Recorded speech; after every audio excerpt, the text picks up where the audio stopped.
Hello everyone, welcome to the first ever Little Big Art Studio creators episode, I guess. I'm going to be showing you over the next few weeks how to make stuff similar to this. Pretty much see it all there with the bare bones.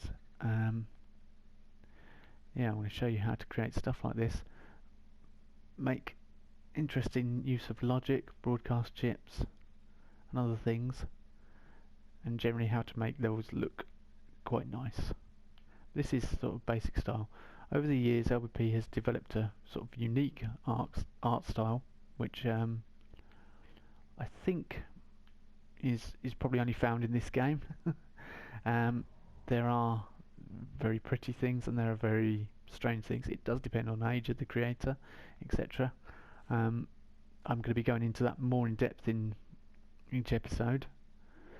I mean, my 6-year-old boys love to just create a thing with a scoreboard at the end, just random stuff in there and they can just interact with it. Whereas, when you get a bit older you tend to like doing more involved things.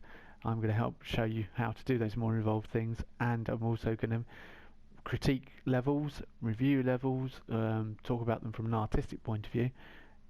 Perhaps I'll touch on gameplay, but I'm not really good at creating gameplay, so that's why my levels tend to be a little bland on gameplay. But I thought it'd be very interesting to have someone who creates a lot, so they understand, sorry about that, creation content, if you heard that vehicle in the background. Creation content, anything like that, we understand what is licensed, what is user created content, because sometimes some of the user created music is absolutely fantastic in this game. And in fact, let's quickly pop to my latest level and we'll show you exactly what I mean by some created content. This is Breezy the Pro. I think I mentioned him in my interview, which I recently did with Left Stick, Right Stick, which I'd go and check out that as well. So let's find this little thing on my moon. Here we go.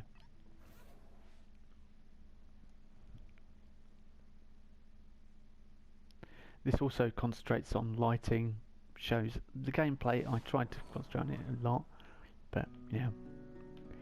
So we'll show you a demo before it's even published. It's not quite finished, it's nearly there, but it's probably the beta stage if you wanted to look at it like that. There we go. Tune's really nice in the background. Nice mellow tune to start with, and that's me dead straight away. Yeah, I'm good at creating levels, not very good at playing them. Double death. Yeah, normally I can breeze through it, no problem. And this time, yeah, because I'm going to record it. That's how it should work. There we go. Pray my dog doesn't bark his head off in a minute. If he does, I'll just mute this. So if I go quiet, you know why.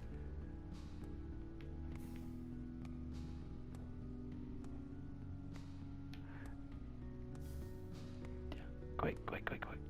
There we go. It is quite hard to think of something nice to say, but what I've done here is I've created sort of a background very simply. Creating backgrounds and stuff. There's simple little effects like these bugs. It adds a little bit more to the game. And then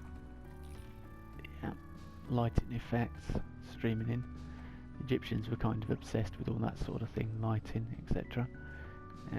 Quick bit of gameplay there. Now here's the thing that's quite unique to this level. We have music change. Right, go. I'm probably not going to make it. Yeah, just made it. This little bit's a bit tough, a bit tougher to do, but you want a little bit of a challenge in your levels.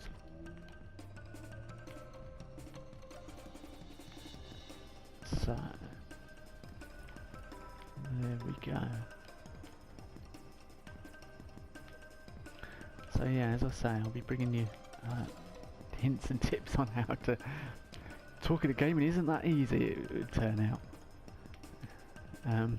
Yeah, I'll bring you hints and tips on how to make stuff like this, create the lighting, use the things.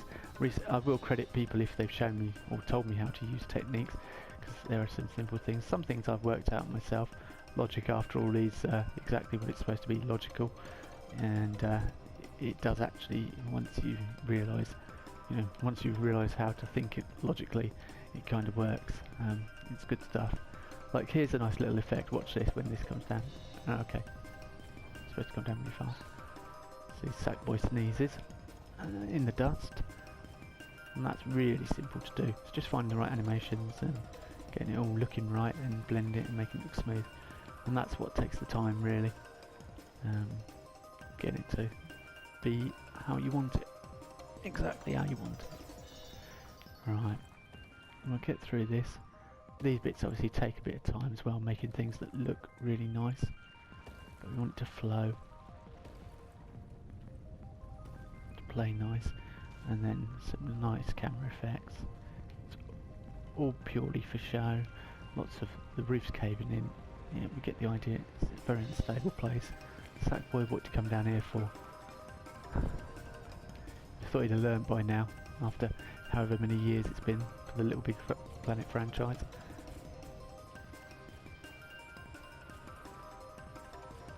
Yeah, and using new I can't remember what it's called now. The one that makes things split into shards. Anyway, Shardinator, I think it's called. It's something like that. And it's new to LBP3. You know, loads of things are standardly new to LBP3. Well, I say standardly. Yeah, in the standard game without even the DLC. Like here, for example, I'm about to use broadcast chips massively. The pushing up will make Faith run into the screen in 3D. And there you go. That is the end of it. End of the level. So, I'll show you how to do stuff like that. I'll show you how to create things. I'll also do critique reviews. I may limit it to just LBP, but if you don't want to do just Little Big Planet, I could do other stuff. I do have Never Alone, and the DLC for that. I'd like to play through that and do some, a playthrough of that, because I think that's a really nice looking game. I'd like to concentrate on other nice looking games as well. I've been influenced by other nice looking games from PS3, so I may pick them up again, like Journey, Ico, and if that comes to PS4, things like that, because they're very nice looking games, and we'll talk about them and the way that creators use, professional studios use their environments to manage the player, and how you can put that into your game as well. Anyway, that's all for now, and I'll catch you in the next episode.